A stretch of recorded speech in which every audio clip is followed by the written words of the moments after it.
Malam itu, suasana desa Sukamaju sangat mencekam. Kabut tipis menyelimuti jalanan, dan lampu jalanan yang berkedip-kedip menambah kesan horor. Saatnya api cari mangsa untuk ditakut-takuti. Karena aku sudah lulus nol besar dari Akademi Percertongan.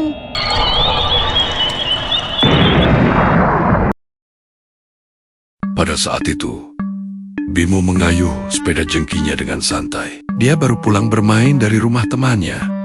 Bimo berusaha berani dengan bersiul-siul kecil. Dan tiba-tiba, Poci keluar dari semak-semak tepat di depan.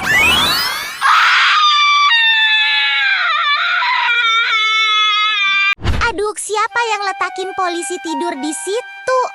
Bikin aku jatuh dan gagal menakut-nakuti bocah itu. Anja.